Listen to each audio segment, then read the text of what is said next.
The air in the north was colder than ever, but Robb Stark's heart burned with something far hotter: revenge. News had reached him that Tywin Lannister, the Lion of the West and the true mastermind behind the war, was finally moving toward the Riverland. For Robb, this was more than war. It was justice for Ned Stark, for Catelyn's grief, and for the blood that soaked Westeros from the north to King's Landing. Unlike before, this time Robb didn't hesitate. He gathered his bannermen, each one hardened by the long years of fighting. Grey Wind, his direwolf, walked beside him, silent but fierce. The young wolf, as they called him, had made mistakes marrying Talisa against the Frey alliance, losing key allies.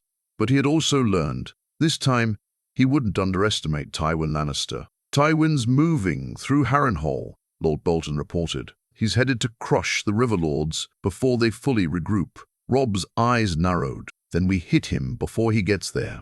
His council was tense. Great lords like Karstark and the Blackfish exchanged looks. Fighting Tywin head-on wasn't a small thing. The man wasn't just a lord. He was a cold, calculating war genius. "You want to face Tywin Lannister directly?"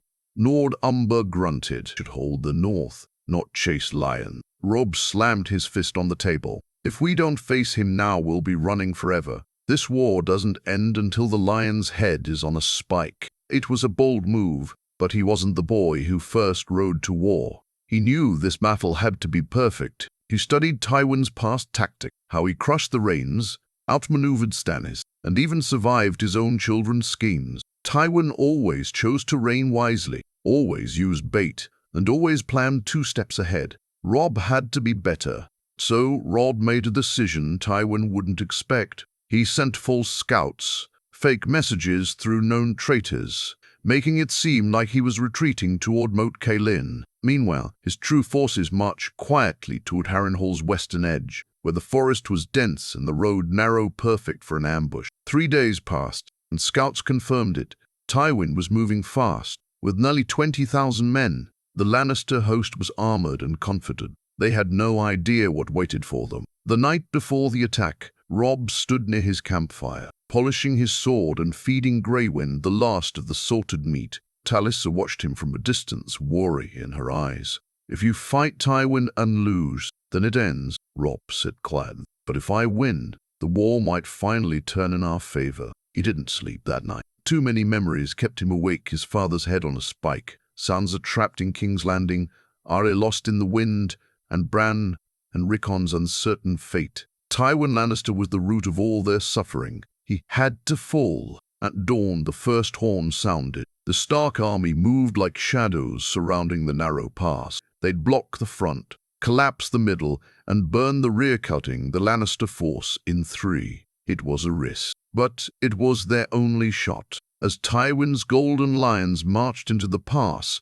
Robb gave the order. Flaming arrows lit up the sky. Steel clashed.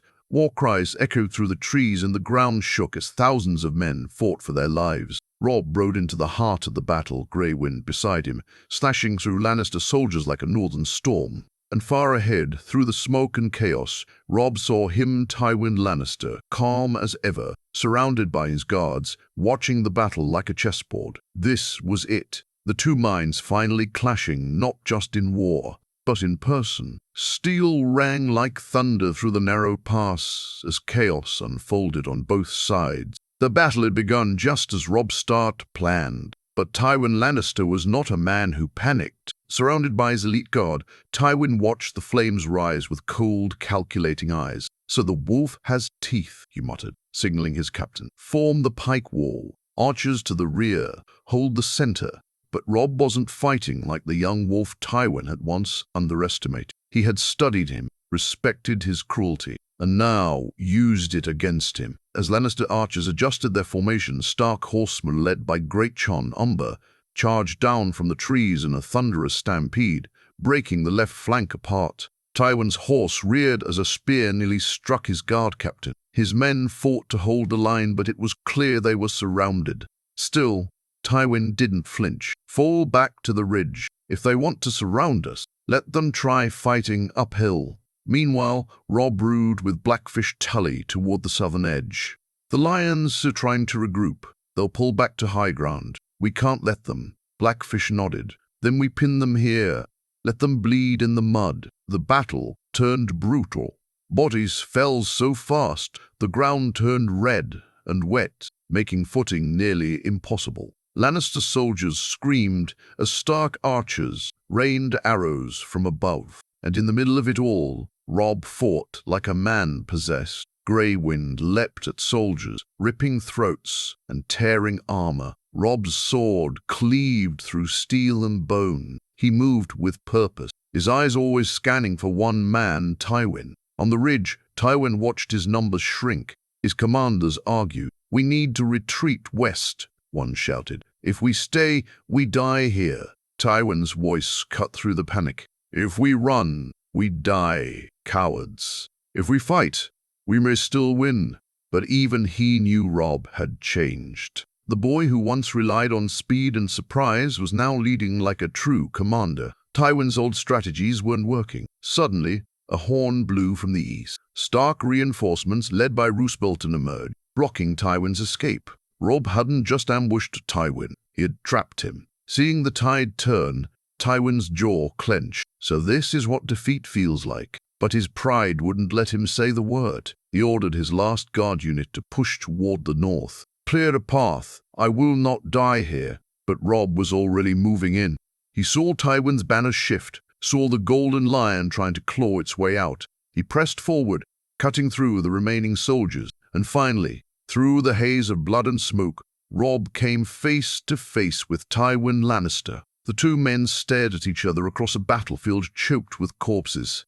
Tywin, old but unshaken, his crimson armor still shining despite the blood. Robb, young but scarred by war, his direwolf snarling at his side. "You've done well, boy," Tywin said calmly, raising his sword. "But wolves don't rule kingdoms, lions do." Robb didn't answer. He just charged. Their blades met with a screech of steel. Tywin fought like the old general. He was precise, brutal, every move honed by years of war. But Robb fought with rage and purpose. His strikes were heavier, faster, filled with all the grief and fury he'd held inside since King's Landing took his father. Each clash of steel echoed across the battlefield. Grey wind circled them, keeping Lannister guards at bay. Finally, Robb broke Tywin's guard and drove him to one knee. Tywin looked up, defiant, unbending. "Do it," he spat. "You kill me, boy, and the war doesn't end. It only gets darker." Robb hesitated, breathing heavy. Everything he wanted was here. The man who shattered his family, who mocked justice, who turned Westeros into a slaughterhouse, was right in front of him, defenseless. But then, from the edge of the battlefield, a horn sounded again, and Robb's blood froze. "Your Grace!" shouted a Stark rider, galloping fast. "King's Landing! It's under attack! The Iron Throne may fall tonight." Robb stepped back, blade still pointed at Tywin. The war had just taken a dangerous new turn, and he had to decide end the lion now, or turn toward the throne he never asked for, but might now have a chance to take. Robb Stark stood frozen, his sword still raised, Tywin Lannister kneeling before him, blood trickling from a cut above his brow. The battlefield had quieted, only the distant groans of the dying and the flicker of dying flames remained. And yet, the horn's echo rang louder than any scream. "Say that again," Robb demanded, turning to the rider. The young soldier, covered in dust and sweat, dismounted. "King's Landing is under siege. A fleet no banners, but rumors say Daenerys Targaryen leads it. Dragons, my lord." The name struck like lightning. Tywin let out a short, bitter laugh. "So, the dragon returns while the wolf wastes his time on an old lion. Poetic, isn't it?" Robb didn't look at him. His mind raced. He had Tywin at his feet, the man responsible for the Red Wedding, in another timeline, for his father's death, for the Lannisters' chokehold on the realm. And yet, the Iron Throne was now vulnerable, maybe for the first time. He didn't trust the news blindly, but it made sense. Whispers of Daenerys had spread for years, but no one had expected her to strike now, and not this fast. Lord Bolton approached, quiet and watchful. "We can execute Tywin now and march on the capital. Or Take him as a prisoner. Prisoner? Robb repeated. Alive. He's worth more than dead, Bolton said with a sly look. To the throne, to the realm, to these enemies. Dead. He's just another corpse. Robb looked down at Tywin. The old man had returned to silence, studying Robb with those unreadable golden eyes. Put him in chains, Robb said, finally lowering his sword. If King's Landing burns, I want the lion to watch it fall. Tywin didn't resist as he was shackled, but he spoke as they dragged him away. I regret leaving me alive, boy. You should have entered me when you had the chance. The game doesn't end with the battle. Robb didn't answer. The march south began within 2 days. Robb left some men to hold the Riverlands, but moved quickly, taking his most loyal forces. With him, Bolton, Blackfish, Karstark's sons, and his wolf. He didn't know what awaited him at the capital, but if Daenerys had returned with dragons, everything was about to change. On the journey, Robb rode beside Talisa. The silence between them had grown longer with each passing day. She finally spoke. You're not the same man I married. Robb kept his eyes on the road. Because I'm fighting a war. No, she said quietly. Because I think you're starting to enjoy it. That made him look at her. I don't enjoy this. I can't. But you're good at it, she replied, voice calm. And that scares me. Robb didn't answer, but her words lingered long after she rode ahead. 3 weeks later, they reached the outskirts of King's Landing and found smoke. Fires had swallowed parts of the outer city. The gates were broken. The walls cracked. Refugees ran from the capital, eyes wild with fear. And high above, circling like shadows of death, flew 2 black dragons. Daenerys had arrived, and the city had bent. Robb's army halted at a ruined watchtower. Scouts confirmed what they feared. The Red Keep still stood, but Cersei had vanished. The Lannister army in the city had either fled, bent the knee, or burned. And Daenerys had not declared herself queen. Not yet. She's waiting, Roose Bolton said, for challengers, for rivals. She wants them to come. Then she'll burn them too. Robb tightened his grip on his reins. Then came the summons. A single rider approached, emblazoned in black and red. The sigil of House Targaryen. He carried a parchment. To Robb Stark, king in the north. The man read, Her Grace, Daenerys Stormborn of House Targaryen, invites you to parley at the ruins of Baelor's Septina. Come unarmed. Bring no more than 3 men. Robb looked to his bannerman. Silence. He finally nodded. Prepare the horses. I'll go. You trust her? Blackfish asked. I'll go. You trust her? Blackfish asked. I don't, Robb said. But I have to meet the storm if I want to shape it. Far behind him, in an iron cage, Tywin Lannister watched it all unfold from the shade of a tent. His lips curled into a smirk. The game changes, he muttered to himself. And the boy walks straight into the dragon's fire. The ruins of Baelor's Sept stood like a skeleton of old power-charred stones, broken statues, and the stench of melted flesh still clinging to the air. Robb Stark had seen battlefields soaked in blood, but this was something else. This was a warning. He dismounted silently, flanked only by Blackfish and Roose Bolton, as instructed. No sword, no guard, just him and the weight of the North on his shoulder. Waiting in the shadow of a shattered pillar was Daenerys Targaryen. She wore black and crimson, her silver hair braided with dragon-bone pins. Her eyes, violet and sharp, watched him like a hawk studying prey. Behind her stood Grey Worm Missandei, but no dragon was in sight, though the sky trembled now and then with a distant wing beat. King in the north, Daenerys said, her voice calm but heavy with command. You've come far, and you've come further, Robb replied, meeting her eyes. With fire. She smiled faintly. The throne was built with fire. It will not be taken with flowers. They stood in silence for a moment, 2 monarchs shaped by loss, betrayal, and war. The ghosts of their fathers hung between them like a veil. Ned Stark, loyal and doomed. Aerys Targaryen, mad and cruel. I expected your father to come south and bend the knee, Daenerys said. But I see you came instead, with Lannister blood on your blade. I came with my people's blood on my hands, Robb said. And I won't spill more without cause. She stepped closer. Then why are you here, Wolf? Because I hear the dragon means to rule, he said, and I want to know if the fire burns for justice or for power. That made her pause. Justice? You want justice from the daughter of the man your father tried to overthrow? No, Robb said. I want peace, but not at the cost of another tyrant sitting on the throne. Grey Worm shifted, but Daenerys raised a hand. Her gaze sharpened. Peace, she echoed. Your father followed a usurper. Your brother called himself king. Your house defied the crown, and now you speak of peace. Robb held firm. Your enemies are gone. The people are broken. You could rule without more war, but you want more. You want fire and fear. She took a step back. I want loyalty, and I want reason, Robb said. I don't want your crown. I don't want your throne, but I won't kneel to another ruler who burns cities and calls it liberation.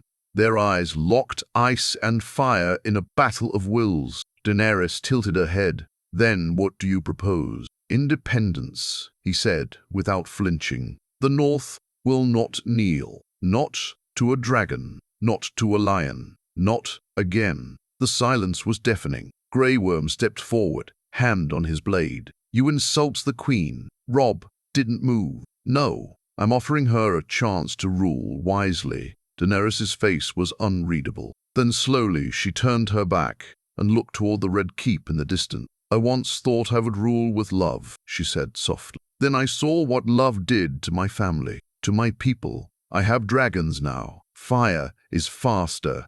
Robb stepped beside her, speaking low. But fire turns to ash, and what rises from ash doesn't always obey. She turned toward him.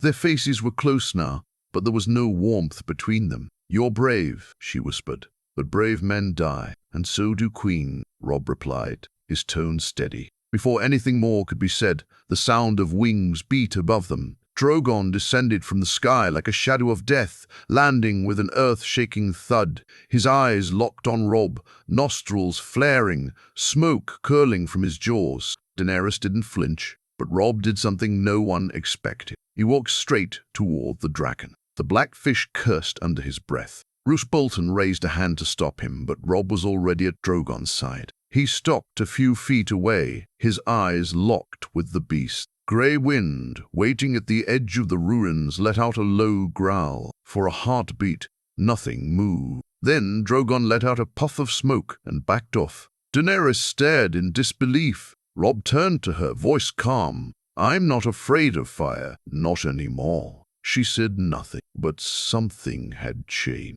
In that moment, the Dragon Queen saw Robb Stark not as a threat, but as something far more dangerous, an equal. The meeting ended in silence.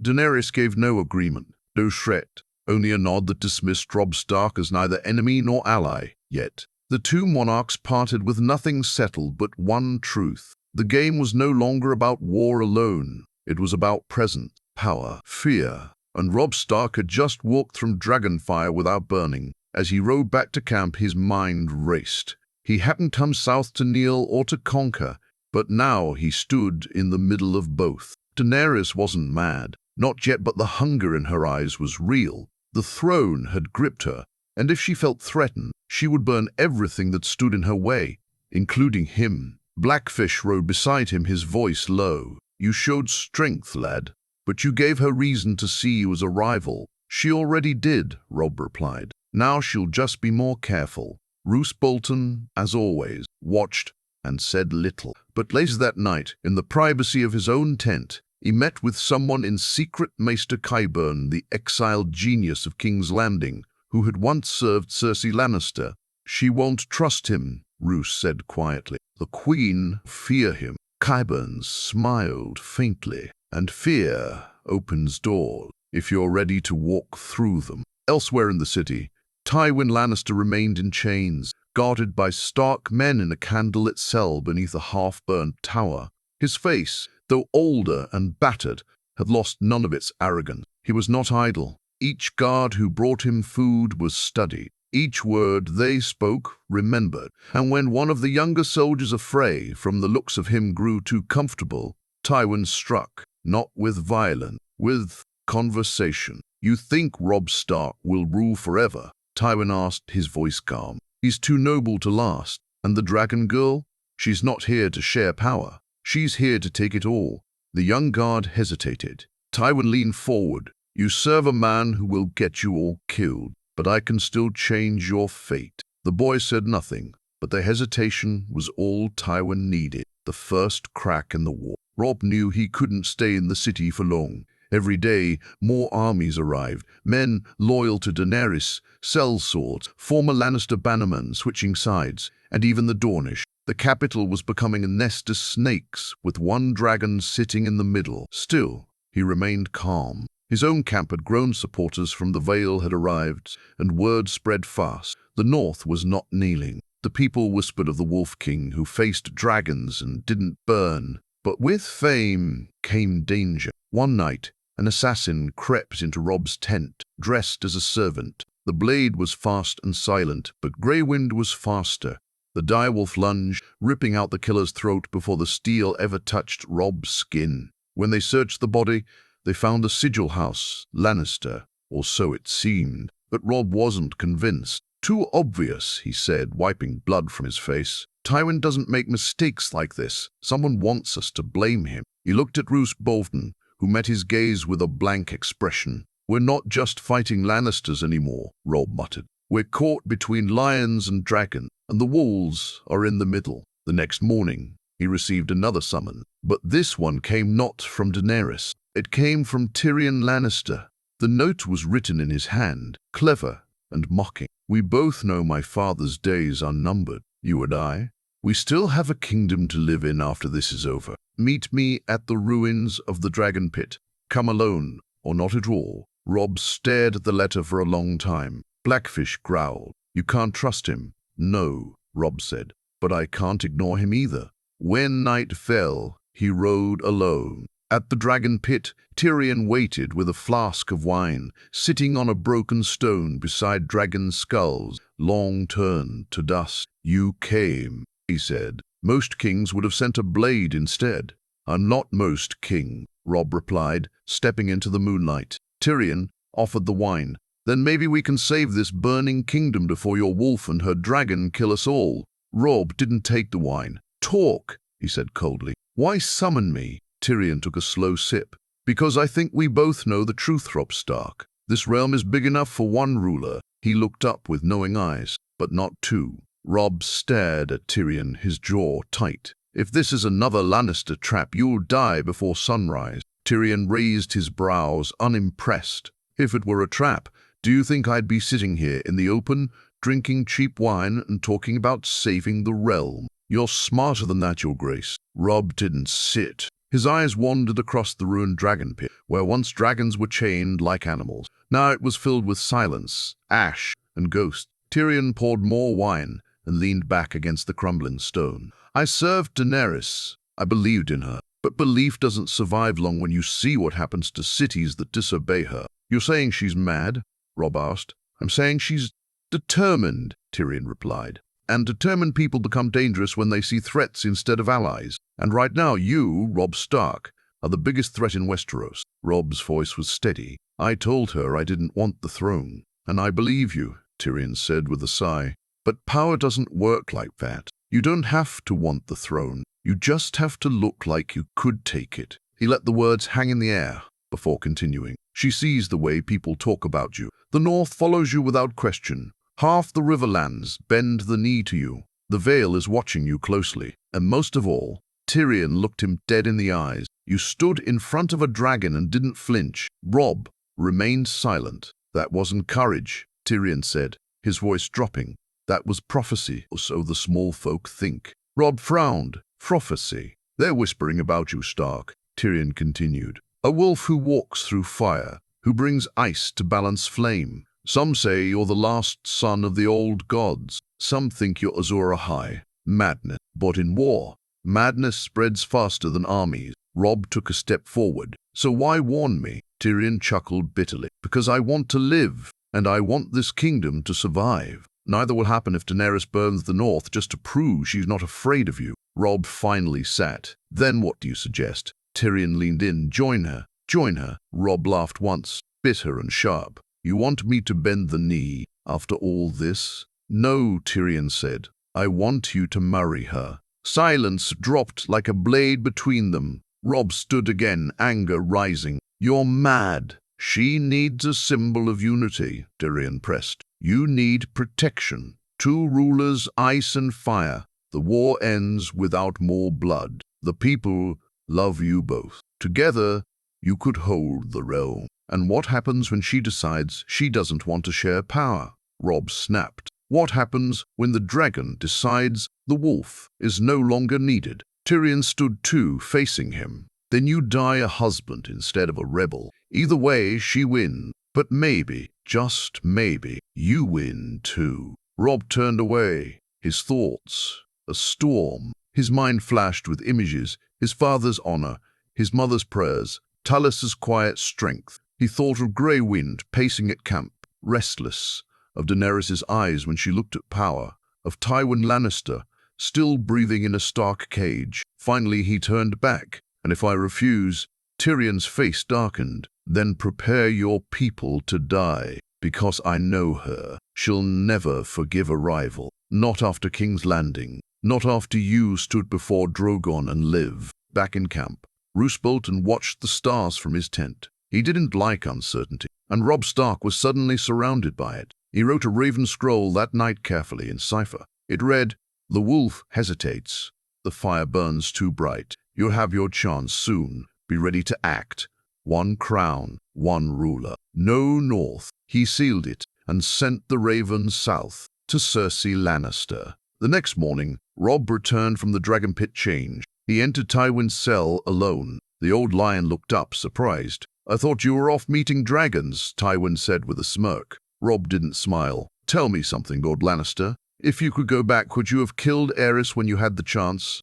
Tywin's face turned stone. Without hesitation, Robb nodded slowly. "Then maybe you and I aren't so different." Tywin narrowed his eyes. "Careful, boy. You're starting to sound like a king." Robb left the cell without a word, but deep inside something had changed. He was no longer just the wolf trying to survive. He was the wolf deciding who lived and who ruled. King's Landing was no longer the heart of a kingdom. It had become a ticking bomb. Whispers echoed through the scorched streets, from slums to broken castles. Whispers of a wolf king who did not burn, and a dragon queen who was waiting for a reason to burn everything. In the Red Keep, Daenerys stood alone before the Iron Throne, the twisted metal chair forged by dragon fire and conquest. Her fingers ran across its cold steel as she stared at it, haunted. She had come so far, lost so much, and yet, the closer she stood to power,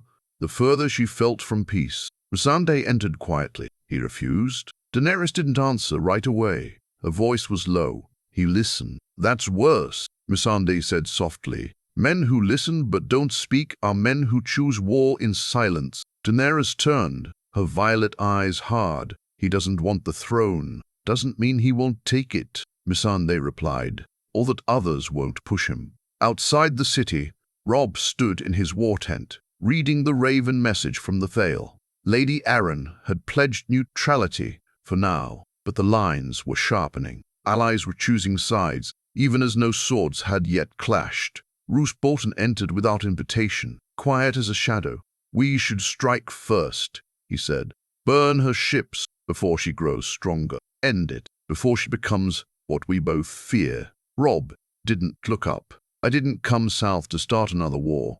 Bolton stepped closer. "But you may not have a choice, and you know it." Just then, the horn blew. A scout rushed in. "Your Grace, a raven, urgent, from Dragonstone." Robb opened the scroll. His eyes moved quickly, then stopped. "Cersei Lannister has returned, alive, armed, and worse, she'd taken control of Dragonstone with a new fleet of Associ mercenaries. Gold cloaks loyal to her banner were moving inland, and word had it she had something deadly hidden beneath the castle. "She's no longer hiding," Blackfish growled. "The lioness is back." And that changed everything. Now Daenerys had two enemies, and neither would bend. And Robb. He stood between two fires. He knew what was coming next. That night, a secret meeting took place beneath the shattered sept of Baelor. Robb, Daenerys, Tyrion, and a few trusted guards met by torchlight among the ruins. Cersei controls Dragonstone,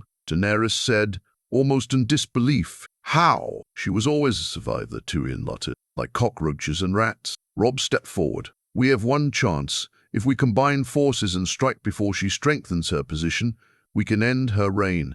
This isn't about thrones anymore. It's about stopping her before she poisons the realm again. Daenerys' gaze burned into his. You ask me to fight beside a man who won't even kneel. I ask you to fight beside a man who'll bleed beside you, Robb said. Not for a crown, for the people. Silence. Then Tyrion's. If we defeat Cersei together, what comes next? 2 rulers? 2 kingdoms? That has never worked. Daenerys looked at Robb.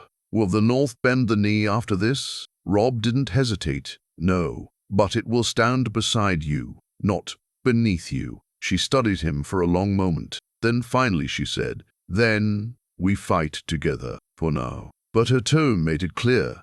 This alliance had a time limit. Elsewhere, in the dungeons of the Red Keep, Tywin Lannister received a message of his own, slipped through a crack in the wall by the same young Freyguard he'd corrupted. He unfolded the scroll. At the bottom, in crimson ink, was one word, soon. Tywin smiled in the dark. He knew Robb was walking into a storm of fire and betrayal, and he knew exactly where to strike when it all fell apart. As dawn broke, Robb stood on a cliff overlooking the sea. Talisa joined him, her face tight with worry. You're fighting beside her now? For now, he said, until Cersei is gone. And after that, he looked at her, truly looked. Then we see who Daenerys becomes. Talisa touched his hand. Just don't become what they want you to be. I already am, Robb said softly. They want me to be a king. I'm starting to forget how to be anything else. Behind them, Grey Wind stood still,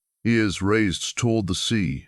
War was coming again, but this time it wouldn't be wolf against lion. It would be wolf and dragon against the lioness who refused to die. The sky over Dragonstone turned black before the ships even reached its shore. Thunder cracked above as storm clouds gathered, nature itself mourning the blood that would soon soak the sea. On one side, Robb Stark led his northern fleet, battered but loyal. On the other, Daenerys flew overhead, Drogon screaming fire into the wind, shadowing her armada. And ahead, waiting like a spider in her web, was Cersei Lannister, her fleet ready, her soldiers armed, her trap laid. Robb stood on the deck of his warship, armored dark with sea salt, Grey Wind snarling at his side. Hold formation, he shouted. We strike at her center. If she wants a throne of ashes, we'll bury it with her. Behind him, Roose Bolton remained silent, his eyes fixed on the sea. No expression, no loyalty, only calculation. Cersei stood at the cliffs of Dragonstone, her golden armor gleaming beneath the stormy sky. Beside her, Qyburn adjusted a strange device, half catapult, half dragon killer. You said it would work, she said coldly. It will, Qyburn will. The dragon falls today, as does the wolf. In the depths of the castle, hidden beneath layers of stone, her true weapon waited. Not wildfire, something worse. The battle began with a scream. Drogon swooped down, setting half of Cersei's fleet ablaze in seconds. Soldiers screamed as sails caught fire, and ships sank like stone. Robb's archers fired in rhythm, the northern war drum shaking the sea. But it wasn't easy. Cersei's fleet returned fire with scorpions and black powder, and blood filled the waves. Amidst the chaos, Robb boarded a burning enemy ship, sloshing his way through Lannister men. Grey Wind tore through them like death itself. Robb moved with fury, not for power, not for pride, but to end the cycle that had killed his father, shattered his house, and made monsters of men. Then came the trap. A second fleet, hidden behind a cove, emerged, mercenaries from Essos flying no banners, paid in gold, paid by Cersei. They're flanking us, a Stark captain shouted. Robb turned to signal retreat, but it was too late. Above, Daenerys saw the turn, her fleet burning, Robb's men dying, and something inside her cracked. She didn't wait. She turned Drogon and dove toward the cliffs. toward Cersei, toward vengeance. Cersei watched her coming, eyes calm. "Now," she whispered. Qyburn triggered the device. A single bolt, tipped with obsidian and wildfire, fired straight into the sky. It struck Drogon's wing. The dragon shrieked in agony, spiraling as Daenerys clung to his back. He crashed into the rocky shore below the castle, shaking the earth. Cersei smiled. Checkmate. Robb saw the dragon fall, and his heart dropped, not from loyalty, but from dread. If Daenerys died now, the realm would descend into chaos, and Cersei would win. Again, he leapt from his ship and swam through flaming wreckage, dragging himself ashore. Wounded and soaked, he climbed the rocks of Dragonstone alone. Inside the castle, the hall burned. Daenerys stood, bloodied, one arm limp but still alive. Drogon lay in the courtyard, wounded but breathing. Cersei entered the hall with a small guard and a blade drawn. "You should have died in Essos," she hissed. "Now you'll die in your father's land." Before she could strike, Robb arrived, sword drawn, face cut, rage in his eyes. She turned, laughing. "The Wolf King crawls back from the sea." "How poetic." Robb said nothing. He brushed her. Steel clashed. Cersei fought with wild fury, but Robb was relentless. Blow after blow, he broke her guard. Blood sprayed as he finally disarmed her, knocking her to the ground. But he didn't kill her. He looked down, blade trembling. "She doesn't deserve a clean death." Daenerys rasped behind him. Cersei lay bleeding, laughing weakly. "Go ahead. Kill me. Nothing changes. You'll still tear each other apart." Robb lowered his sword. "No, we won't." He turned to Daenerys. "It ends now." Daenerys stared at him, breathing hard. Then she raised her hand and ordered Drogon to burn the throne Cersei had defended. The Iron Throne melted into slag, its twisted swords screaming as they turned to ash. Cersei watched in horror as the one thing she killed for was destroyed. Then she died quietly, her own blood filling her lungs, not by fire, not by sword, but by the very silence she had created. Weeks later, the war was over. Daenerys returned to Dragonstone to heal. She never sat a throne again. Robb returned north with his army, his wolf and his scars. The realm was broken but not bleeding. In the great hall of Winterfell, Robb stood before his people. "We will not rule the realm," he said, "but we will protect it. The north is free. The south can burn its crowns. We will guard our own." The hall erupted in cheers, but in his heart, Robb Stark knew the truth. He had faced lions, dragons, and traitors, and in doing so, he had become something far more dangerous than any king. He had become a man the realm would never forget, not for his crown, but for his choice. Pio.